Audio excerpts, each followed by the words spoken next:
মই ইলিয়াছ আপুনি চাবলৈ আৰম্ভ কৰিছে ডিয়ান সাপোৰ্ট। ৰাজ্যৰ শিক্ষাখণ্ডলৈ দুটা গুৰুত্বপূৰ্ণ খবৰ। নাম্বাৰ 1 খবৰটিয়ে হৈছে মেট্ৰিকত ভাল ৰিজাল্ট দিয়াৰ নামত বৃহৎ ধনৰ লেনদেন। কামৰূপৰ আইএছ অফিচত আৰক্ষীৰ অভিযান। কামৰূপৰ আইএছ অফিচত কামৰূপ আৰক্ষীৰ বৃহৎ অভিযান। এবাৰ মানি ফৰ জব নহয়, এবাৰ মানি ফৰ ৰিজাল্ট। মেট্ৰিকত ভাল ৰিজাল্ট দিয়াৰ নামত বৃহৎ ধনৰ লেনদেন। ধনৰ বিনিময়ত প্ৰথম বিভাগ ষ্টাৰ ডিষ্টিংশ্যন স্থান নিৰ্ধাৰণ মেট্ৰিক পৰীক্ষাৰ। হাইস্কুল শিক্ষান্ত পৰীক্ষাৰ ফলাফল ঘোষণাৰ পূৰ্বে মূল্যায়নৰ ক্ষেত্ৰত বিয়াগুম কেলেংকাৰী। কামৰূপ জিলা স্কুলসমূহৰ পৰিদৰ্শকৰ কাৰ্যালয়ত 4 ঘণ্টা ধৰি অভিযান কামৰূপ আৰক্ষীৰ।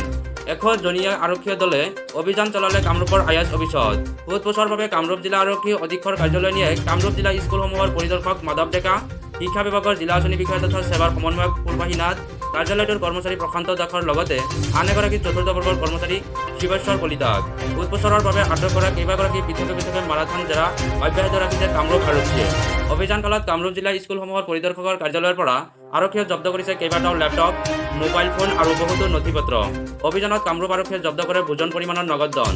আজি ৰাজ্যৰ দ্বিতীয়টি গুৰুত্বপূৰ্ণ খবৰটি হৈছে DU এডমিশ্যন 2021। দিল্লী বিশ্ববিদ্যালয়ৰ স্নাতকৰ নামভৰ্তিৰ বাবে আবেদন কেতিয়া কৰিব পাৰিব?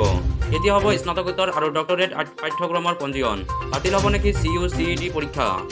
শেহতীয়া আপডেট অনুসৰি দিল্লী বিশ্ববিদ্যালয়ত যোগ্যতাৰ ভিত্তিত স্নাতক পাঠ্যক্ৰমত নামভৰ্তিৰ বাবে আবেদন কৰাৰ প্ৰক্ৰিয়া 2 আগষ্ট 2021 পৰা আৰম্ভ হ'ব পাৰে।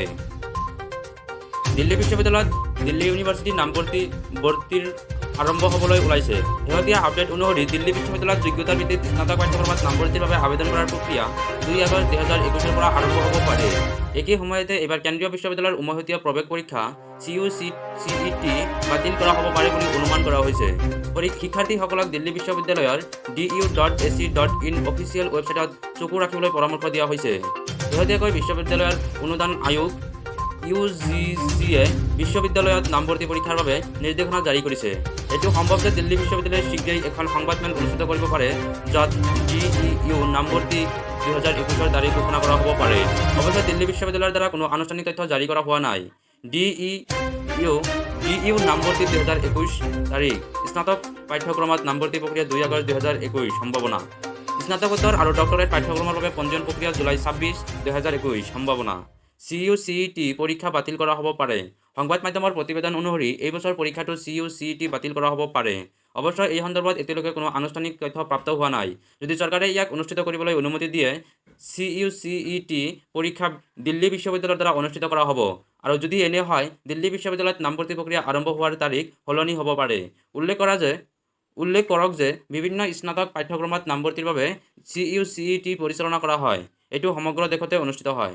ধন্যবাদ। আমাৰ এই ভিডিঅ' চোৱাৰ বাবে আপোনাক অশেষ ধন্যবাদ।